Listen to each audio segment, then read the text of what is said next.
Ipanganak na muli mula sa pagiging nasa ilalim ng law hanggang napailalim ka sa grace and love. Yun ang ibig sabihin ng born again. Merong object, you are born again from the law to grace. At ngayon naman, meron pang isang napakahalagang terminology na katuruan ni Jesus. Worship in spirit. Anong ibig sabihin to worship in spirit? Yung bumubula ang bibig mo, worship in spirit ba yun? Diba? Yung inaakyat mo yung kortina, nakakarating ka sa kisame, worship in spirit. Ano ba talaga yan? Anong ibig sabihin ng age of the spirit?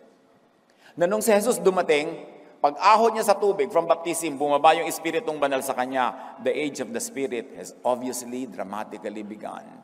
And climaxing in the arrival of the Spirit at Pentecost. A new age had begun, the age of the Spirit.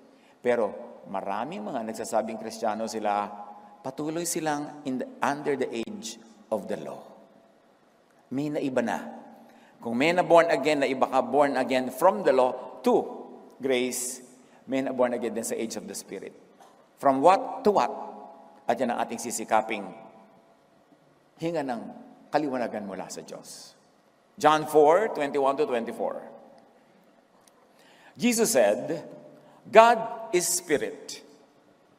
So the people who worship Him must worship in spirit and in truth. Ano yung contrast niyan? Because the people in Israel at the time were worshiping in form, in format, in material way. Mga insenso, mga apoy, mga dugo, mga ganyan-ganyan, mga chants. Ang worship nila noon, format, program, ritual. Sabi ni Jesus, no. Things should change. You should now worship in spirit, in truth. Beyond the material expressions that you already see, there must be a high form of worship, and that is to worship in spirit. At yan ang pag-aaral natin ngayon, worship in spirit. Turuan niyo po kami, Ama. Kasihan niyo po kami. Bigyan niyo po kami ng kaliwanagan. Palayain sa kadiliman. Palambutin ang aming puso na kuminsan ay pinapatigas ng law. Teach us. Be our speaker. Be our teacher. In the name of Jesus we pray. Ang ating pag-aaral ay John chapter 4, 4-54. And in between those many verses, meron tayong mangilang-ilang verses na gugunitain para lalong bigyan ng diin yung itinuturo ng ating main verses. John 4, 4-6. Kinailangang dumaan si Jesus sa Samaria. Dumating siya sa isang bayan na tinatawag na Sychar. Dito matatagpuan ang balon ni Jacob. Dahil napagod si Jesus sa paglalakbay, umupo siya sa tabi ng balon. Halos katanghalian na noon. May isang Samaritanang dumating upang umigib at sinabi ni Jesus sa kanya, maaari bang makiinom? Of course, we know that Jews never went to Samaria. May hidwaan ng mga Jew at ang mga Samaritans. Ang mga Jews ay sumasamba sa Mount Zion, nandun ang templo nila sa Jerusalem, at ang mga Samaritans sa Mount Gerizim sila sumasamba. Nagko-compete ang mga Jews at mga Samaritans kung sino mas banal, sino mas malapit sa Diyos, kung kaninong templo ang tunay na tinitirhan ng Diyos, at kung saang bundok talaga matatagpuan ng Diyos. Tulad ng maraming sekta ngayon, may contest na nun pa. Nagpapaligsahan. So si Jesus, dramatic. Kasi Hudyo siya eh. Tapos pumunta siya sa Samaria. Ang mga Jews, iikot ng malayo, imbes mag-shortcut through Samaria. Kasi umiiwas sila sa mga Samaritans na consider nila ay marurumi, mga second class na mga nilalang. Si Jesus, hindi lang nagpunta sa Samaria, umupo pa siya doon sa balon na pinupuntahan ng mga tao para umigib. And here comes a woman, Samaritan na nga, woman pa. Tapos sabi ni Jesus, pwede bang makahingi ng maiinom sa'yo? Parang ang daling basahin yan ngayon eh. Pero kung nabubuhay ka noon, napaka-revolutionary niyan. Hihingi ka ng tubig sa isang babae, lalaki ka. Tapos Samaritan siya, Jew ka pa. Sinabi sa kanya ng babae, ikaw ay Hudyo, lalaki. At Samaritana naman ako, babae. Bakit ka humihingi sa akin na inumin? Sinabi niya yon sapagkat hindi nakikihalubilo ang mga Hudyo sa mga Samaritano. O kaya, another translation which is equally correct, hindi gumagamit ang mga Hudyo ng pinggan o tasa ng mga Samaritano. In other words, sasalo kang babae ng tubig, ginagamit ang kanyang timba, hindi gagamit ang Hudyo ng timba na yon na ginagamit ng Samaritano. So sabi niya, paano kita bibigyan ng tubig? You are a Jew. I am a Samaritan woman. Why? Why, oh why, are you asking me, of all people, for a drink? So you see, tradition, history, race, gender, define and confine thinking and behavior. At itong encounter na ito ay hindi lang tungkol sa ihingian ng tubig. Ang tunay na pinag-aaralan dito ay kung paano kinukulong ang isip ng tao. Paano kinukulong ng tradisyon, paano kinukulong ng doktrina, paano kinukulong ng kultura at ng mga gender assignments. Di ba? Jesus came to set free. Kaya talaga ang pag-uusapan dito, kulungan. Ano ba ang kulungan sa istoryang ito? Jesus sets free from these prisons and limits, which are really thoughts, mindsets, constructs in the mind. Ang tunay na kulungan ay hindi pader, hindi bato, hindi rehas. Ang tunay na kulungan ay isip. Kaya papalayain ni Jesus ang isip para lumaya ang katawan at ang lahat-lahat. John 4:10, sumagot si Jesus, kung alam mo lang ang kalooban ng Diyos, at kung sino itong humihingi sa iyo ng inumin, ikaw ang hihingi sa kanya at bibigyan kanya ng tubig na nagbibigay buhay. Kalaman mo kung sino ka, tubig mo lang dyan, may botete pa galing sa balon. Kung kilala mo lang ang humihingi sa iyo, hindi ka magsasalita ng ganyan eh. Sa akin ka hihingi ng tubig na hindi lang first class, but super class. Tubig na nagbibigay buhay. Sabi niya, I would give you living water. And this living water could be received only by an open mind, by a new mindset. Kasi paano ka nga hihingi kung yun lang tubig na yun, ayaw mong ibigay dahil meron kayong divide, cultural divide, religious divide. Sabi niya ganun, kung matatawid mo lang yung pader na yan ang utak mo, pupunta ka sa akin, hihingi ka, ang ibibigay ko sa iyo, tubig na nagbibigay ng buhay. Buhay na walang hanggan. Pero para mo makamit yon, dapat tumawid ka sa pader na yan. Dapat lumabas ka sa utak na yan para mo matanggap ang grasyang ito. The gift of God is freedom in and through Jesus, the Holy Spirit. Freedom from confinement and limits set by the Jewish scriptures and law. Bakit pumasok ang Jewish scriptures and law sa usapan? Yun naman talaga, nagli-limit sa kanila eh. Pati mga Samaritan are limited by their scriptures, by their laws. Yun ang nakagapo sila, napipigil sila, nakatali sila. Sabi sa Ephesians 2:14-15, Christ gave His own body to destroy the law of Moses with all its rules and commands. Ang linaw. Sino man ang magsasabing sila'y alagad ni Jesus, sila'y nagtuturo ng katuroan ni Jesus, ay susunod sa ginawa ni Jesus na halimbawa. He destroyed the law of Moses that imprisoned people, that limited their belief, that limited their freedoms, that limited their very lives. Jesus came to destroy the law of Moses. Anybody who says followers sila ni Jesus must do the same. Or must at least enjoy the freedom already given by the finished act of Christ, that is, destroying the law. Not the moral law, ha? Hindi yung mga huwag kang makikiapid, huwag kang gagawa ng masama. Yung law na yun tuloy. Pero yung mga religious laws that limited, tulad ng Sabbath, tulad ng diet, tulad ng mga gender roles and assignments, mga cultural laws associated with religion, winasak na lahat ni Jesus yun para makalaya ang tao. Para pwede na magtalastasan ang Jew at ang Samaritan at ang Gentile. Galatians 5:1, so Christ has truly set us free. Now make sure that you stay free and don't get tied up again in slavery to the law. Nakita niyo kung paano tawagin ni Paul ang law? Enslaving. Sabi niya, pinalaya na kayo. Huwag na kayo magpapatali pang muli sa pagkaalipin sa mga batas na yan ng relihiyon ng Israel. John 8:36, so if the Son sets you free, you will be free indeed. And what part of our anatomy is set free by Jesus? Our brains, our mind, our mindset. Because really, there is only one true prison under heaven. That is the mind. Kaya ang mission ni Jesus, papagliwanagin yung isip, palayain yung isip. John 4:11, sa pagtutuloy ng kwento. Nagsalita ang babae, Ginoo, malalim ang balong ito at wala ka namang pansalok. Saan ka kukuha ng tubig na nagbibigay buhay?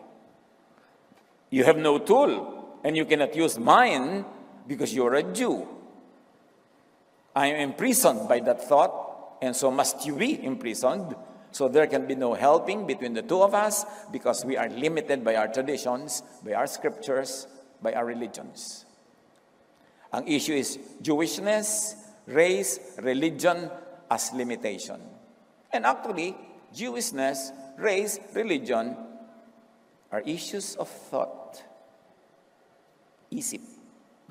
Anong iniisip mo tungkol sa'yo? Shaped by your religion, by your race. John 4:12, ang balong ito ay pamana pa sa amin na aming nununong si Jacob, pagyayabang pa ng babae. Dito siya uminom. Gayon din ang kanyang mga anak at mga hayop. Higit ka pa ba sa kanya? Sumagot si Jesus, ang bawat umiinom, ang bawat subscriber ang bawat umiinom ng tubig na ito'y muling mauuhaw.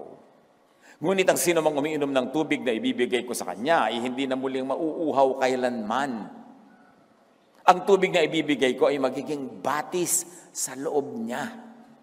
At patuloy na bubukal at magbibigay sa kanya ng buhay na walang hanggan. Can you imagine that? Ang ibibigay ni Jesus, built-in, dala-dala mo, portable batis. Kahit sa ka magpunta, dala mo. Kahit lumayo ka sa balon, wala kang pansalok, meron ka nun. It becomes a fresh, bubbling spring within them, giving them eternal life. Everyone who drinks this ordinary water, sabi nga ni Jesus, subscribe to this religious idea and belief, will never be satisfied and rested. Pag ipinagpilitan mo yung Samaritanness mo, aking Jewishness, pare-pareho lang tayong mamamatay sa uhaw. Walang masisiyahan. Anyone who subscribes to this religious idea and belief will never be free from having to repeatedly need and draw from deep wells. Actually, malalim yung sinasabi ni Jesus Beyond the water na pinag-uusapan nila. Springboard lang yung tubig na yun, pero pumupunta na sa ibang tubig ang usapan. Pagka yung tubig lang na yan, ang aasahan mo, lagi ka lang mauuhaw. Pero kung yung tubig na ibibigay ko, yun ang kailangan mo. Walang uhaw-uhaw. God's gift through Jesus is living water within, from within. Therefore, it is internal, it is personal.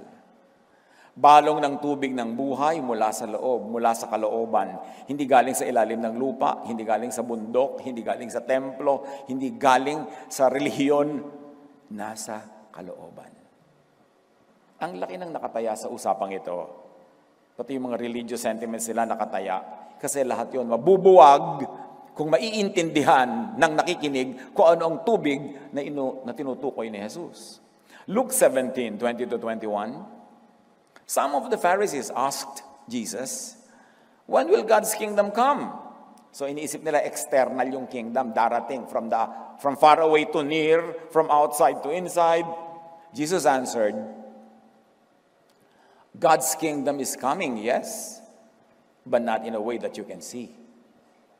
People will not say, look, God's kingdom is here, or there it is. No. God's kingdom is here with you. Within you, inside you. Yan lahat ang tamang translation ng with you, within you, inside you. Ang kaharian ng Diyos ay nasa inyo. Imagine, mga kapatid, kung anong kahulugan ito. That the kingdom of God is inside you. Ano ang magiging kahulugan noon sa pakikipagrelasyon mo sa templo, sa relihiyon, sa mga religious leaders, sa mga religious verses, religious traditions? Yung pala nasa iyo, nasa loob mo yung kingdom of God. Ba't mo kailangan kumuha sa labas? Life within, life from within. Wala sa labas. Huwag umasa mula sa labas. Huwag umasa sa iba. Not in temples, not even in corporate religions. Kaya galit yung templo kay Jesus eh. Mawawalan sila ng business. Acts 17:24, ang Diyos na gumawa ng sanlibutan at lahat ay hindi naninirahan sa mga templong ginawa ng tao. Sino man na magsasabi sa inyo, magpapagawa tayo ng bahay ng Diyos, inuutulang kayo para kayo mag-donate. Walang bahay ang Diyos. Hindi kailangan ng Diyos ng bahay. Neither does God live in physical idols or bring it higher in conceptual idols or doctrines made by man. Hindi nagtitira at hindi nako-confine ang Diyos sa templong physical, sa image o idol na physical, at hindi rin siya nakukulong sa mga constructs, sa mga doctrines, sa mga theologies. God is above and beyond all that. Hindi ka pwedeng makaimbento ng theology na nailagay mo yung Diyos sa loob. Hindi mo siya mapagkakasya. 1 Corinthians 3:16, don't you know that you yourselves are God's temple? And that God's Spirit dwells in your midst, or in you, or within you? Kayo'y templo ng Diyos at naninirahan sa inyo ang Kanyang Espiritu. Namnamin nyo kung anong kahulugan noon. Tayo ang templo. Naninirahan sa atin. Kaya meron tayong batis sa loob na kusang bumubukal. God's gift through Jesus is living water, welling up to eternal life. Meaning freedom from eternal death, from spiritual hunger, thirst, freedom from food. John 4:15-18. Sinabi ng babae, Ginoo, bigyan po ninyo ako ng tubig na yan, upang hindi na ako mauhaw, ni pumarito pa, upang sumalok na muli. Na-realize ang babae na may magandang nakataya sa usapan na to. Hindi pa lang niya maintindihan ko ano yun. Pero sabi niya, gusto ko yan. Sana all. Sabi niya. Dapat meron din ako niyan. Sabi ni Jesus, gusto mo pala. Umuwi ka at isama mo dito ang iyong asawa. Wala akong asawa. Sagot ng babae. Sinabi ni Jesus, tama ang sinabi mong wala kang asawa. Sapagkat 5 na ang iyong naging asawa. At ang kinakasama mo ngayon ay hindi mo asawa. Totoo nga ang sinabi mo. Hindi naman siya minamarites ni Jesus. Nagpapakilala lang si Jesus. Kaya sabi ng babae, Ginoo, palagay ko isa kang propeta. Kasi nalaman ni Jesus yung si Jesus lang dapat ang makaalam at siya lang, pero alam. Kaya inungkat ni Jesus to para magpakilala siya. Alam ko nangyayari sa buhay mo. Alam ko kung anong dapat mong malaman. At alam ko kung anong tunay mong kailangan. Kaya sabi niya, propeta yata kayo. Diba? The woman's need for water, also her other needs, her needs for a husband or husbands, were insatiable. Hindi masyahan, kaya nakakalima na. Maganda yung metaphor kasi kahit isang drum na tubig ang makuha niya, isang vapor na tubig, hindi pa rin siya masisyahan. Kaya ginagawa ni Jesus yung parallelism. Yung tubig na yan, hindi ka masisyahan. Tulad ng hindi ka nasyahan sa mga lalaking nagdaan sa iyong buhay. Kasi hindi naman talaga yan ang kailangan mo eh. At yung ibibigay ko sa iyo, yun ang kailangan mo, kaya yun ang pag-usapan natin. Bini Jesus. Hindi naman siya sinusumbatan o sinusurot sa kanyang mga naging panlalalaki. Her means, her tools, meaning ordinary water, and husbands as well, do not truly satisfy, are transient. So now, naihanda ni Jesus yung puso ng babaeng makinig. Kasi naungkat na niya yung pinaka-sensitive na bagay sa kanyang buhay na ngayon ay tinanggap na niyang propeta po kayo. Ibig sabihin, maniniwala ako sa sasabihin niyo. John 4:20, ibinalik na naman ng babae ang usapan sa hidwaan. Contest na naman. Dito sa bundok na ito, sumasamba sa Diyos ang aming mga ninuno. Ngunit sinasabi niyong mga Hudyo, nasa Jerusalem lamang dapat sambahin ng Diyos. Another paligsahan ng thought, paligsahan ng doctrine, paligsahan ng utak. Our mountain, Mount Gerizim, or yours, Mount Zion? Yun ang tanong ng babae. Our tradition, belief, laws, and doctrines, or yours? Alin ba ang superior? Kaya sabi niya, higit ka pa ba sa aming ninunong si Jacob na naghukay ng balon na to? John 4:21, sinabi naman ni Jesus, maniwala ka sa akin. Darating ang panahon na sasambahin ninyo ang Ama, hindi nasa bundok na ito. Hindi rin sa Jerusalem. Ibig sabihin, mali kayo, mali rin ang mga Jew. Darating ang panahon na lalabas ang katotohanan, hindi naman talaga dyan sa dalawang bundok na yan dapat sambahin ng Diyos. Not on the Samaritan nor on the Jewish mountain, which also means not on the Samaritan or the Jewish tradition, beliefs, laws, and doctrines, not on the Samaritan and Jewish thought. Not there. The truth is not there. The spring is not there. Ang tunay na sumasamba sa Ama ay sasamba sa Kanya sa Espiritu at sa katotohanan. Hindi sa lugar, hindi sa bundok, hindi sa building, hindi sa liturgy, hindi sa ano paman, hindi sa doktrina, hindi sa scriptures. Sabi niya, sa spirit and truth. Sapagkat ganyan ang uri ng pagsambang ninanais ng Ama. Bakit? Ang Diyos ay Espiritu. At ang mga sumasamba sa Kanya ay dapat siyang sambahin sa Espiritu at sa katotohanan. In thought. Not a physical location, not a man-made temple, not by outward actions, activities, gestures, rituals, or programs, not by man-invented religious formula or man-formulated doctrines and dogma. Not by form, formality, and text. Not in ignorance or falsehood.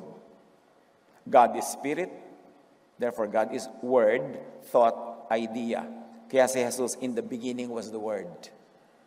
In the beginning was the idea, the thought, the concept. Ang usapan, nasa isip, wala dyan sa mga nakikita sa labas.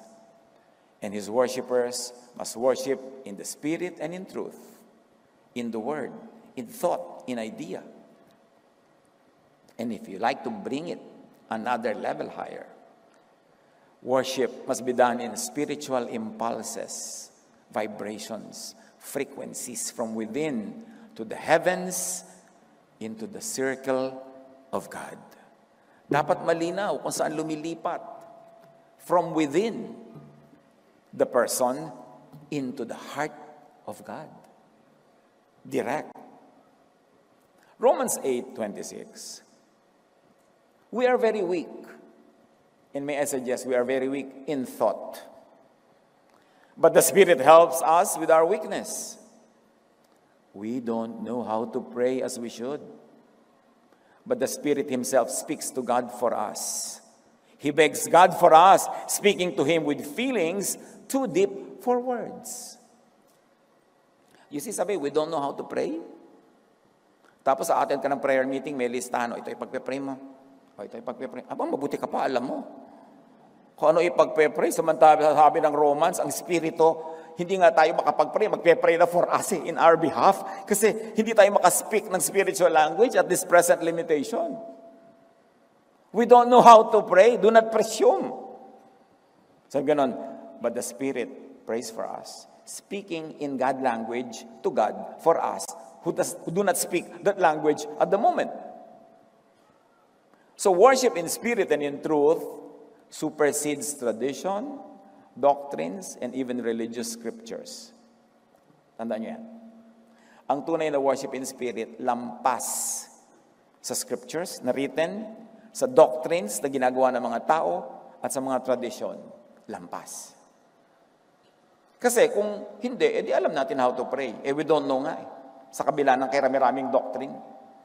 Worship in spirit and truth defines, redefines, transcends, interprets, reinterprets, updates, and upgrades everything. Ang spirit ay hindi lang motif, hindi lang flavor. The age of the spirit changes everything in the dynamics between man and God. In prayer, in worship, revolutionary to. Buong superstructure papalitan. Hindi lang konting dagdag dito, change of color and motif there. Hindi ganoon ang pagdating ng spirit. Dapat merong malaking maiba. The teachings of the Holy Spirit and Jesus are beyond and above written, fixed, and fossilized religious texts. Hindi masama ang religious text. Ang daming natututunan. Hanggang ngayon, may mga universal values na matututunan. Pero while you are text-based, you must not be text-limited. Yun ang sinasabi ng age of the Spirit. Tapos na ang age of Scripture carved in stone. Dahil ibibigay na ng Diyos ang Spirito directly to people. Bypassing stone, bypassing temple, bypassing religions, direct to the hearts of people. Siyempre, ayaw ng religion yan kasi nawawalan sila ng franchise, nawawalan sila ng power, nawawalan sila ng control. Ayaw nila yan. Kaya galit sila kay Jesus. Listen and give priority to the Holy Spirit as teacher and guide above written and set religious texts. Kasi kung mayroong isang tunay na napakalaki ring kulungan, yun ang kulungan ng written text. Parang, "Hoy, bakit ka mag-aadobo? Anong verse ang nagsabing pwede kang mag-adobo?" Talaga, kulungan ko yung verse. Hindi ako talaga pwede magpaksiw dahil wala sa Bible yun. Ang dami-daming tao nakakulong doon sa scripture, sa words. Remember, ibinigay yan sa specific people, the Jewish people, at specific times in their history. Kaya kahit ngayon, iba na rin yung text nila Hindi na yung nung unang-una pa, kasi naiba na rin yung culture nila. Yung mga laws, na iba-iba rin. Katulad ng mga laws ng bayan, pinapalitan, nagkakaroon ng constitutional amendments, ganun din ang Jewish law. Tapos ikaw naman, nakikibasa ka lang nung law na ibinigay sa kanila, hindi naman sa'yo. Ibinigay nung unang panahon, hindi naman ngayon. Tapos kung ano yung nababasa mo na ibinigay sa kanila nung unang panahon, yun ang gagawin mo ngayon. Di nakukulong ka. Kaya gusto ni Jesus, lumaya ka dyan. John 16:13, "But when He, the Spirit of truth, comes, He will guide you into all the truth." Namnamin nyo to. Kausap na dito ni Jesus, mga Hudyo na nakalubog sa law, ang daming scripture, ang dami-dami nilang mga alam, ang dami-dami nilang mga katuroan. Pero sabi ni Jesus, when the Spirit comes, He will guide you into all the truth. Anong ibig sabihin? Nung panahon pala na yon, in spite of the religiosity, wala pa pala, hindi pa pala all ang truth nila noon. Kasi kung all na yung truth nila, bakit pa sasabihin ni Jesus na when the Spirit comes, He will guide you into all the truth? So pagdating talaga ng Spirit na yon, may mga ituturo siyang wala dun sa body of truth na alam at pinaniniwalaan at pinapractice ng mga Hudyo. Ibig sabihin, when the Spirit sets you free, it sets you free from the confines of the Scripture. Yung mga hindi pa nila alam doon, di pa itinuro doon, ituturo pa ng Spirit. So bakit mo ngayon ikukulong ang sarili mo doon, samantalang ilalabas ka nga doon para i-guide ka into all the truth. John 16:13, He will not speak on His own, He will speak only what He hears. So this is a direct message from God, not via official religious texts. Addressed to the new creation, the new person, the born-again person, to the new mind, the new receiver.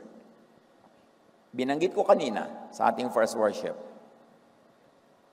that the mind is not a factory of thoughts.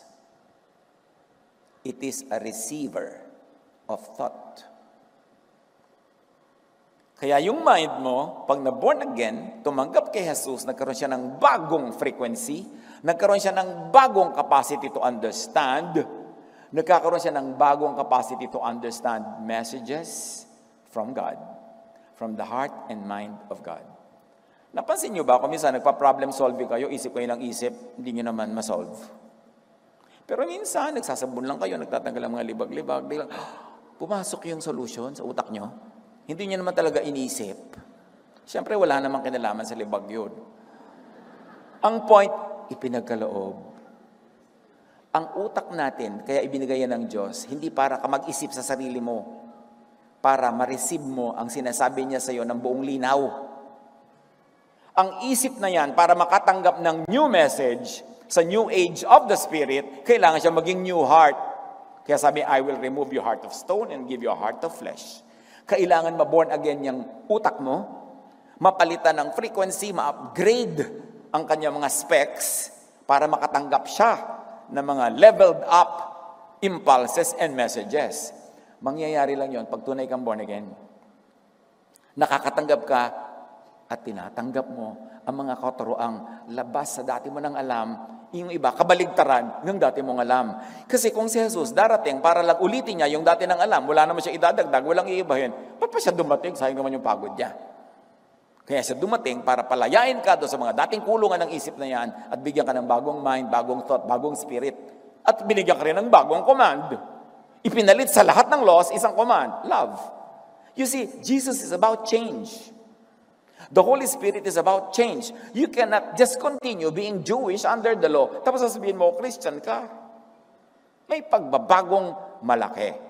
John 14:26, ang patnubay, ang Espiritu Santo na isusugo ng Ama sa pangalan ko, ang siyang magtuturo sa inyo ng lahat ng bagay. So hindi pa pala alam ng mga Jews at that time, di ba? Ituturo pa lang. Tapos ngayon, ikukulong mo yung sarili mo sa dati ng alam ng mga Jews, di wala kang bagong matututunan. Romans 7:6. Ngunit malaya na kayo ngayon mula sa kautusan. Saan lumaya? Mula sa kautusan. Tatandaan nyo kung saan lumaya. Na born again from the law. Ngunit malaya na tayo ngayon mula sa kautusan dahil namatay na tayo sa kasalanang dating umaalipin sa atin. Ibig sabihin, namatay na si Jesus, parang namatay na rin tayo by substitution. Hindi na tayo tatabla ng mga kasalanan na yan dahil namatay na tayo. Di ba? Pag namatay ka, yung utang di mo na babayaran, yung lahat ng mga, dahil above the law ka na, lampas ka na. Ganon din yun. Namatay ka na sa kasalanan. Tapos yung iba naman ngayon, pinipilit ka pa rin patayin sa kasalanan, parusahan, pinipilit ka pa rin pagdusahin dahil nagkasala ka, namatay ka na nga sa kasalanan through Jesus. Pati hindi naiintindihan yung turo na yun ni Jesus. Ngunit malaya na tayo ngayon mula sa kautusan dahil namatay na tayo sa kasalanang dating umaalipin sa atin. Kaya, tayo'y naglilingkod sa Diyos, hindi ayon sa lumang batas na nakasulat, yan yung scripture, kundi ayon sa bagong buhay ng Espiritu. Hindi na kayo limited sa written text. Lampas na tayo doon. Nandito na kayo ngayon sa hindi nakasulat, sa batas na nakasulat sa inyong puso na ibinibigay ng Espiritu. But now, by dying to what once bound us, the law, we have been released from the law so that we may serve in the new way of the Spirit. Read with me aloud. And not in the old way of the written code. Ang hina nyo naman magbasa. Ulit. We serve in the new way of the Spirit and not in the old way of the written code. Gusto ko kasi madinig nyo sa sarili nyong boses yan. Not in the old way of the written code. Tapos ngayon, ang mga Pharisees, lagi kang ibabalik sa written code. Lagi kang ibabalik sa law. Tulad nung sabi nila sa kay Jesus, ang babaeng ito, according to the law of Moses, dapat batuhin. Yun yung sinasabi ng written code. Pero umandar na ang Spirit, hindi yun ipinabato ni Jesus. Apply nyo para pakinabangan natin yung dinala ni Jesus. The new way of the Spirit instead of in the old way of the written code or the old scriptures. Loyal tayo kay Jesus. That loyalty is above our loyalty to any religious text. to any tradition, to any format of religion. Huwag pakulong, palimit, patali sa texts, sa verses, sa creeds. Ginawa lang yung mga yan to control. Sa statements of faith na ginawa lang ng tao. Sa vocalized teachings in oral traditions. Sa laws carved in stone. Yung hindi mapapalitan, nakauka sa bato. Mamatay na tayong lahat, susundin natin kasi nakasulat sa bato. Huwag pakulong sa mga batas na yan, written on paper or any medium, or celebrated in ritual and tradition. The age of the Spirit, the age of Jesus says, give space to personal, new, unprecedented, out-of-the-box revelations, teachings, guidance, inspirations, thought of the Holy Spirit. The Holy Spirit is teacher beyond, above traditional religious writings and verses. Huwag kayong pakulong sa mga taong, may verse pa, may basis ka ba dyan, ang kama mo, bilog. Pati karte ng kama ko, hahanapan ko talaga ng verse, sister. Pero meron talaga gano'n nabubuhay.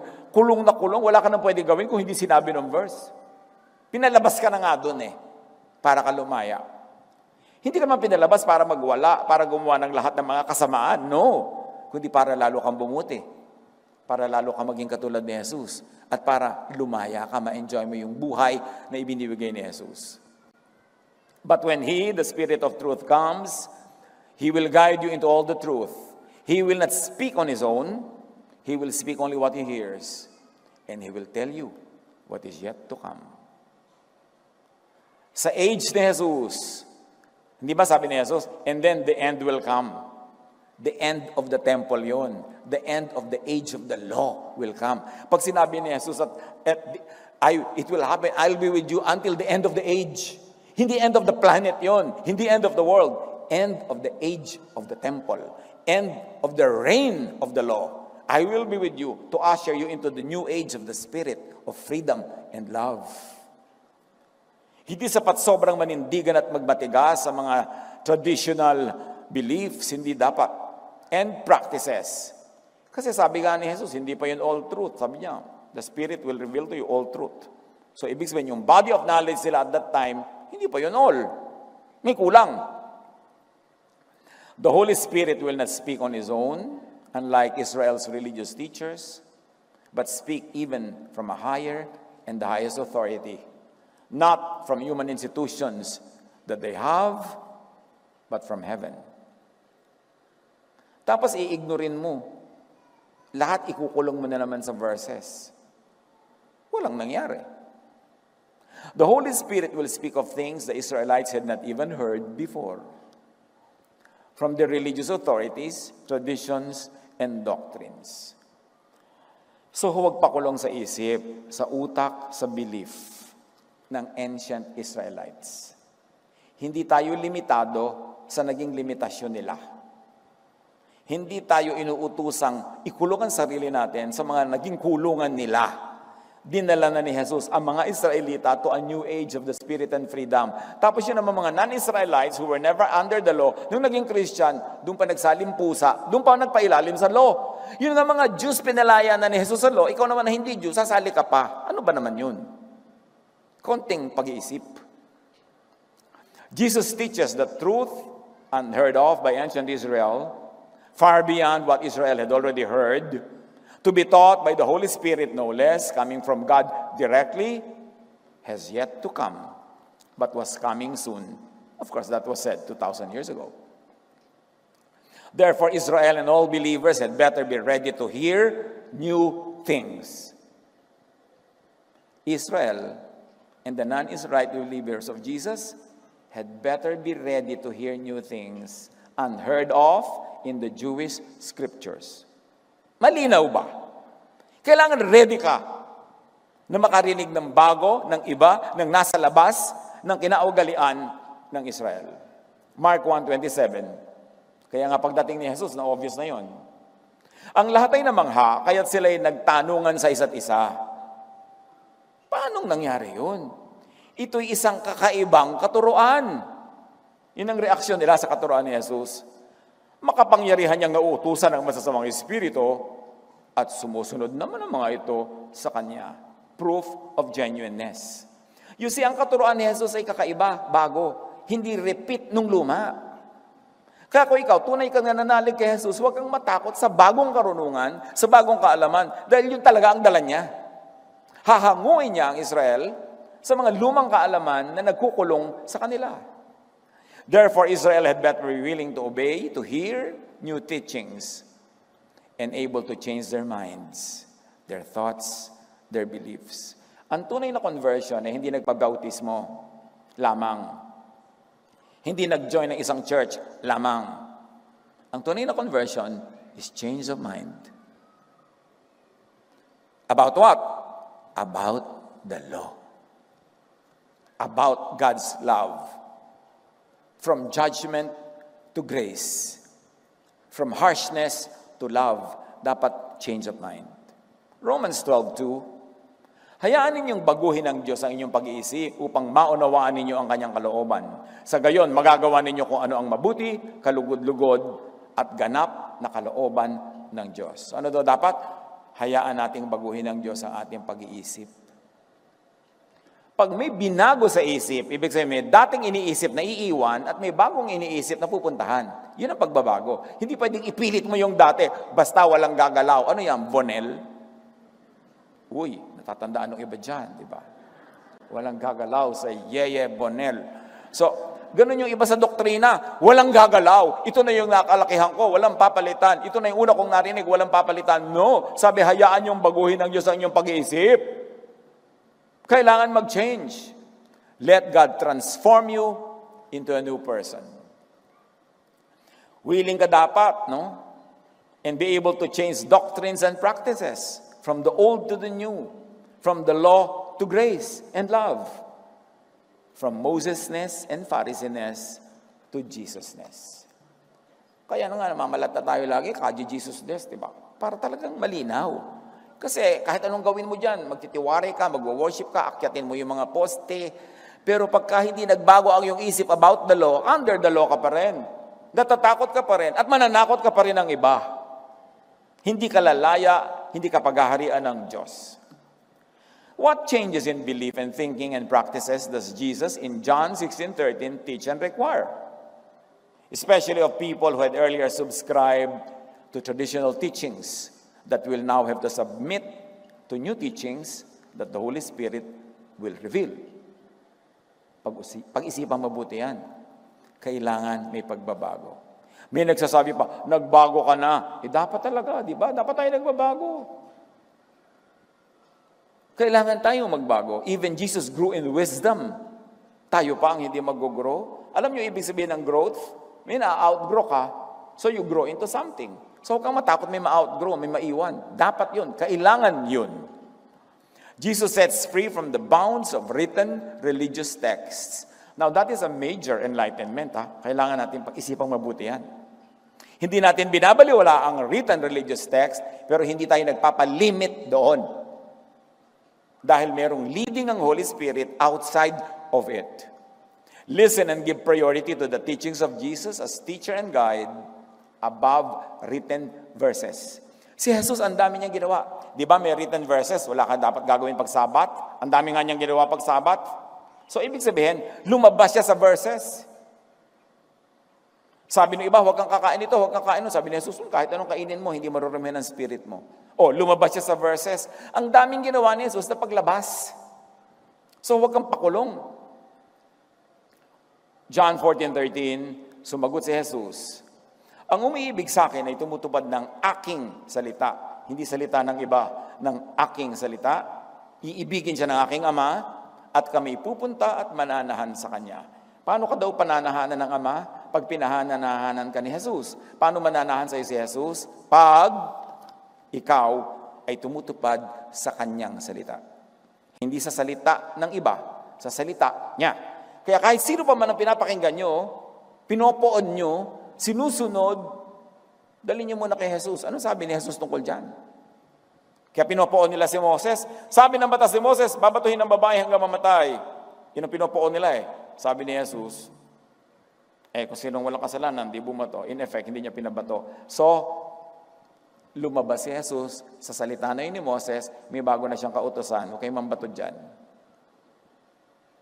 Pag nambabato ka pa rin ngayon ng makasalanan, Moses-ness yan. Hindi yan Jesus-ness. At ano ibig sabihin? Hindi mananahan sa iyo si Jesus. Sinabi na nga niya eh. Pag sumunod ka sa aking salita, mananahan ako sa iyo, pati ang Ama. Kami mananahan sa iyo. Kaya hindi nakakapagtaka. Maraming nagsasabing Christian sila pero hindi nananahan ng Ama at ng Anak at ang Espiritu. Ibig sabihin, hindi nagahari yung pag-ibig, kapayapaan. Ang nagahari, galit, judgmentalism. Kitang-kita mo. Mark 1:27, the people who were also amazed, the people were all so amazed that they asked each other, what is this? A new teaching. Inuulit-ulit ko lang at tinatagalog, ini-English, binabali-baligtad. Gusto ko pa nga sanang ibikol, pero hahaba. A new teaching and with authority. He even gives orders to impure spirits and they obey Him. So mayroong proof of heavenly authority ang paglabas ni Jesus sa scriptures. Mark 6:34, pagbaba ni Jesus sa bangka, nakita niya ang napakaraming tao. Nahabag siya sa kanila sapagkat para sila mga tupang walang pastol. In spite of the religious scriptures and teachers of the law and Pharisees, wala pa rin silang pastol. Nakakaawa pa rin. Kaya't sila itinuruan niya ng maraming bagay. Obviously, ang tinuro ni Jesus, labas doon sa dati na nilang alam. Jesus sets free from the bounds of traditional interpretation of scriptures. Jesus does not set free only from the texts. Jesus also sets free from the traditional interpretation of those texts. At marami siyang ginawa niyan sa New Testament. Basahin niyo mabuti. What Jesus teaches is not always equivalent to what the Jewish scriptures teach. It's very clear. See it in scripture. What Jesus teaches is not always equivalent to how the Jews interpreted their own scriptures. John 13:34, isang bagong utos ang ibinibigay ko sa inyo ngayon. Magmahalan kayo. Kung paano ko kayo minahal, gayon din naman, magmahalan kayo. Ang simple pa lang, diyan pa lang ba? Sumusunod na yung mga Kristiyano na wala nang ginawa, kundi magbatuhan, magpaligsahan, mag-contest, magsiraan. So alam na alam mo, hindi ito sumusunod kay Jesus. Ang sinusunod nito, Moses-ness. John 14:21, ang tumatanggap sa mga utos ko. Diba? Nag-echo pa yan. Hindi utos ng iba. At tumutupad sa mga ito, ang siyang umiibig sa akin. Huwag kang sabi ng love John, pero hindi ka naman sumusunod sa utos ni Jesus. Ang umiibig sa akin ay iibigin ng aking Ama. At iibigin ko rin siya, at ako'y lubusang magpapakilala sa Kanya. So, paano magpapakilala sa iyo si Jesus? Sumunod ka muna sa utos niya, hindi sa utos ng iba. At pag siya ang sinusunod mo, matutuwa siya sa iyo, magpapakilala siya sa iyo, mas marami ka pang matututunan bago. Uusad ka ng uusad, mag-upgrade na mag-upgrade. Ang ending nun, freedom.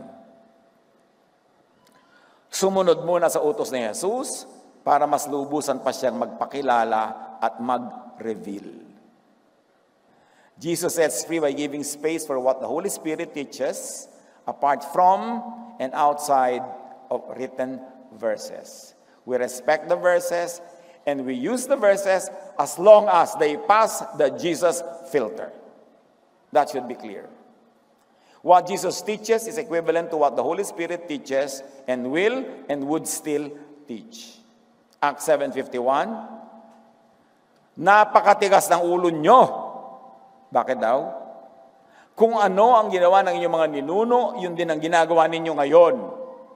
Lagi inyong nilalabanan ang Espiritu Santo. Diba? Nilalabanan nyo yung sinasabi ng Spirit. Pinipilit yung ikulong sa inyong mga tradisyon. Acts 10:47, tulad natin, sila ipinagkalooban din ng Espiritu Santo. Sino ang law? Ang makapagbabawal na bautismuhan sila sa tubig. So lumabas sila sa law, sa scripture, sa tradition. Maraming ginawa sa Book of Acts. Nasanay na lang tayong nababasa at ginagawa na rin natin. wala nang shock value. Nung panahon nila, shocking kasi lumabas sila sa scripture. Sa Jewish scripture, sa Old Testament. Romans 8:6, the mind governed by the Spirit is life and peace. So, meron na ba tayong peace? Yun ang ibig sabihin na governed ka ng Spirit. Pag hindi pa, governed ka pa ng law. Kaya ka takot, kaya ka afraid, kaya ka guilty. Romans 8:6, so letting your sinful nature, and it is sinful by law, control your mind leads to death. Do you know that there's hell in the mind? Hell in the heart? People who are ruled by the law will always have hell in their hearts and minds because they will always be guilty. They will always be afraid. And yun yung hell in your heart, hell in your mind. But when you understand grace, God's forgiveness, God's love, ano mangyayari? You let the Spirit control your mind, leads to life and peace. Ang mangyayari sa isip mo at puso, kingdom of God. Paano mapupunta yung kingdom of God in your heart and mind? When you are ruled by grace, by love. But as long as you are ruled by the law, it will be hell in your mind, hell in your heart. Sapagkat hindi espiritu ng pagkaalipin ang inyong tinanggap upang kayo'y mamuhay sa takot. Sa halip, ang inyong tinanggap ay ang espiritu ng pagkupkop upang kayo'y gawing mga anak ng Diyos. Kaya tayo'y tumatawag sa Kanya ng Ama, Ama ko, Abba, Father. 1 Samuel 10:6, sa oras na yon, lulukuban ka ng espiritu o kaya ng kapangyarihan ni Yahweh. Ika'y sasama sa kanila at gagawin mo rin ang ginagawa nila. Magbabago ang iyong pagkatao. 2 Samuel 23:2, nagsasalita sa pamamagitan ko ang espiritu ni Yahweh. Ang salita niya ay nasa aking mga labi, hindi limited to written verses. Kahit pa ng Old Testament, nagsasalita ang Spirit. Marami lang hindi nakikinig. Kaya sabi, katulad kayo ng mga ninuno nyo, wala kayong ginawa, kundi labagin ang Espiritu. At eto mga kapatid, namnamin nyo itong verse na to. Ha? Joel 2:28. Pagkatapos ito, ipagkakaloob ko ang aking Espiritu sa kanina? Lahat ng tao, hindi na yan franchise ng mga religious leaders lamang. Ipagkakaloob ko ang aking espiritu sa lahat ng tao. Ipapahayag ng inyong mga anak na lalaki at babae ang aking mga mensahe. So lalaki at babae magpapahayag ng mensahe. Tapos ngayon, yung mga Pharisees, bawal mag-preach ang babae. Bawal magpastor ang babae. Hindi pwede magsalita ang babae. Hindi si Jesus ang may sabi noon. Kaya yun man, padadaanin mo sa Jesus filter. Sasalain mo kay Jesus. Para ano pa, Jesus is Lord of Lords. Kung ang masusunod pala, yung nagbabawal sa babae. Ipapahayag ng inyong mga anak na lalaki at babae ang aking mga mensahe. Magkakaroon ng mga panaginip na wala sa scripture, walang verse. Magkakaroon ng mga panaginip ang inyong matatandang lalaki at makakakita ng mga pangitain ang inyong mga kabataang lalaki. Lahat ng yan, wala sa written text. Outside of written religious texts. They will step out of tradition, of scripture, of the old mind. Mga kapatid, yun ang age of the Spirit, nagsimula na noong Acts chapter 2. Nung sinabi ng mga taga-Jerusalem, uy, lasing yata kayo, ang pinagagawa ng mga apostle, ba't kayo ganyan? Sabi ni Pedro, hindi kami lasing, ito yung sinabi ni Joel. Lahat magtuturo, lahat mayroong katuruan, lahat may revelation. Pero syempre, after Acts chapter 2, sinupress uli ng church yon, kinontrol uli ng mga pare, ng mga religious leaders, sila lang uli ang may karapatang magsalita. Nag-backslide actually ang Christian church, bumalik sa law. Kaya dapat palayain natin doon at dalhin natin talaga sa grace kung saan gusto ni Jesus na magpunta ang kanyang church. Luke 4:18, ang Espiritu ng Panginoon ay sumasa akin sapagkat hinirang niya ako upang ipangaral sa mga mahihirap o naghihirap under the law ang magandang balita ng God's love and grace above the law. Isinugo niya ako upang ipahayag sa mga bihag ng law na sila'y lalaya by grace at sa mga bulag dahil sa madilim talukbong ng law na sila'y makakakita. Isinugo ako upang palayain ang mga inaapi ng teachers of the law and Pharisees. Yung mga parenthetic expressions, suggested serving yon. But you know, when you really synthesize the readings, doon ka uuwi, doon ka pupunta. Romans 8:2.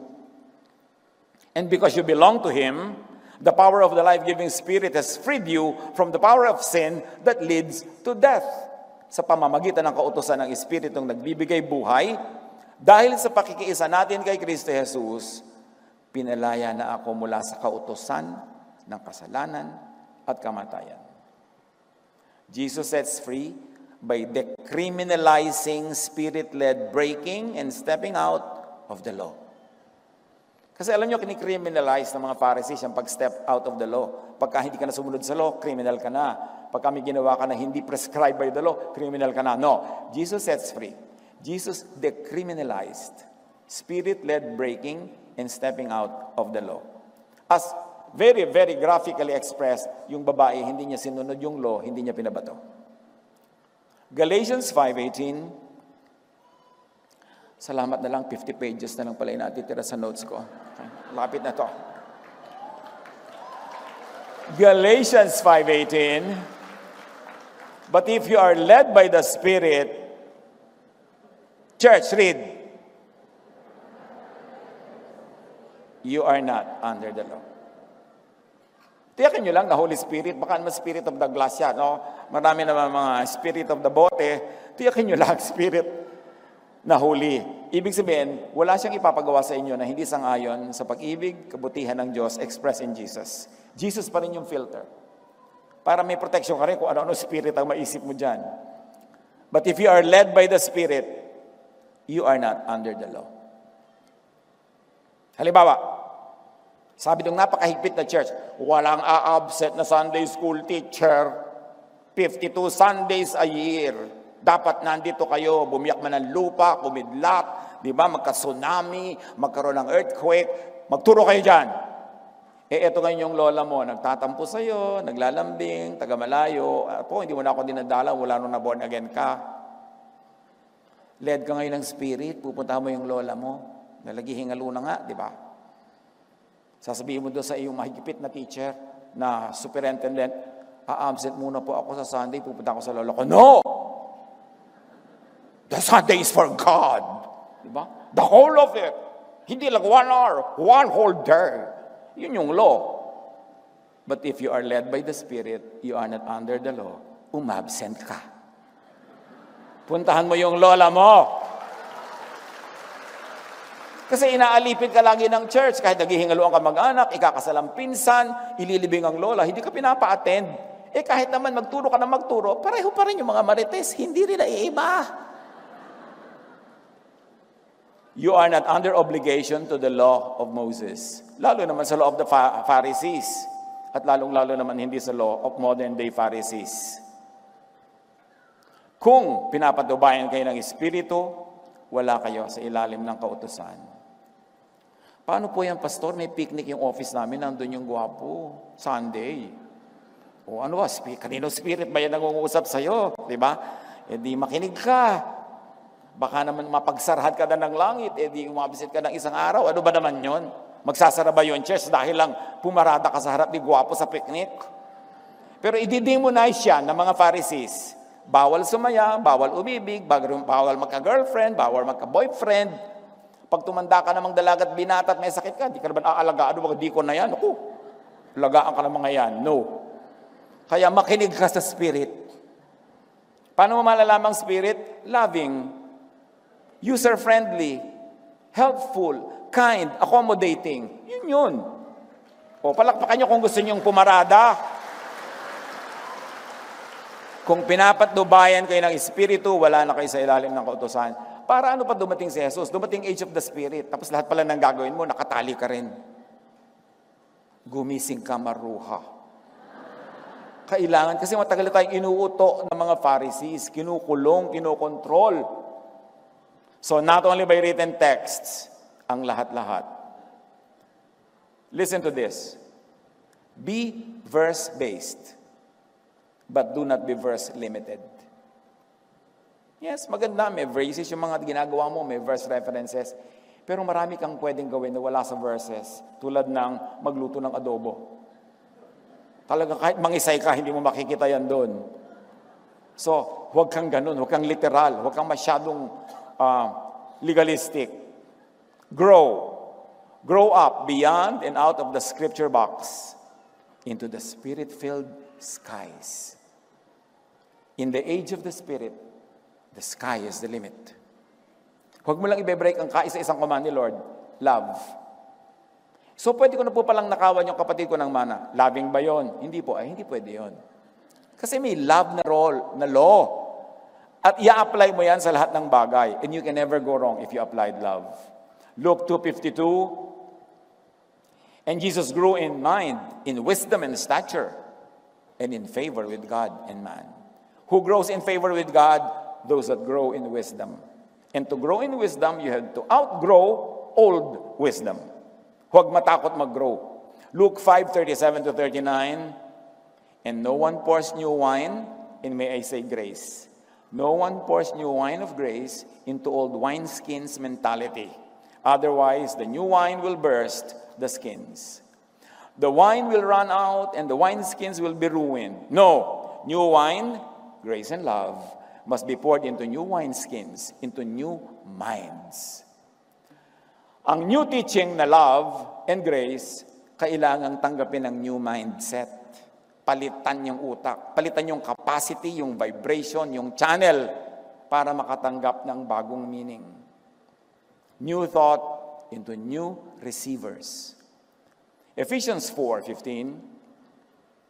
Rather, speaking the truth in love, we are to grow up in every way into Him who is the head, into Christ. We are to grow up into Christ. Not into Moses, not into anybody, into Christ. 1 Thessalonians 5:19-21. Do not quench the spirit. Do not treat prophecies or new knowledge outside of written religious texts with contempt. But test them all. Hold on to what is good. Balik tayo sa kwento ng babae sa balon. Siya nga pala, yun ang kwento natin. So, bumalik tayo doon. John 4:25-26. Sinabi ng babae, nalalaman ko pong darating ang Mesiyas, ang tinatawag na Kristo. Pagdating niya, siya ang magpapahayag sa amin ng lahat ng bagay. Akong kausap mo ngayon ang iyong tinutukoy.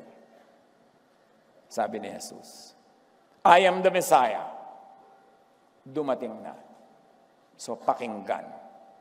Huwag ipagpilitan ang dati. Huwag ipagpilitan niyang mga anti-Jesus scriptures. Huwag ipagpilitan ng anti-Jesus traditions.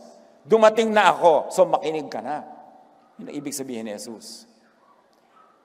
Nakinig nga ang babae, ha? Iniwan ng babae ang kanyang banga. At gawin nating metaphor, iniwan na niya yung kanyang old mind, old mindset, old goals, old objectives. May bago na siyang gusto sa buhay. Isipin mo, nagpunta siya doon, tanghaling tapat, ang init-init para umigib. Ganun kahalaga yung tubig sa kanya at that moment, pero biglang naiba. So alam mo na born again, naiba yung isip niya. Iniwan ng babae ang kanyang banga, bumalik sa bayan at sinabi ng mga taga-roon, sa mga taga-roon, hali kayo, tingnan ninyo ang taong nagsabi sa akin ng lahat ng ginawa ko. Siya na nga ang Kristo. Kaya't lumabas ng bayan ng mga tao at nagpunta kay Jesus. The Holy Spirit filled the woman because the woman listened to Jesus. Makinig ka muna para kapuntahan ng Espiritu. Huwag mo antayin yung Espiritu para kabigyan ng karunungan. Makinig ka muna. John 4:39-41. Maraming Samaritano sa bayang iyon ang naniwala kay Jesus dahil sa patotoo ng babae. Sinabi niya sa akin ang lahat ng aking ginawa.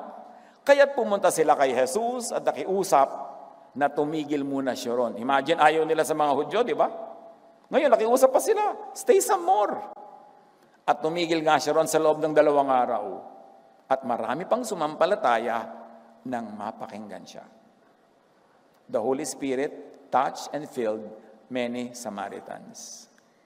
Pagkatapos, sinabi nila sa babae, naniniwala na kami ngayon. Hindi dahil sa sinabi mo, kundi dahil sa narinig na namin siya. Alam na naming siya ang tagapagligtas ng sangkatauhan. Hindi na lang siya tagapagligtas sa mga Hudyo o ng mga Samaritano o ng mga Gentile ng sangkatauhan. Saan siya tagapagligtas? From the law. Yan ang itanim nyo sa utak nyo. Ililigtas ka from the law. Kaya huwag kang maniniwala sa mga taong ibinabalik ka sa law, ikinukulong ka sa law, inuusig ka by the law. Hindi yun alagad ni Jesus. Dahil inililigtas niya tayo from the law.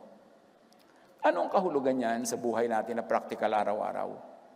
Sa pinaniniwalaan natin, sa itinuturo natin, sa ating asal. Sa asal natin sa mga taong iniisip natin nagkakasala. Gusto mo ba lagi silang maparusahan? Lagi silang magbayad sa kasalanan nila? Hindi yan galing kay Jesus.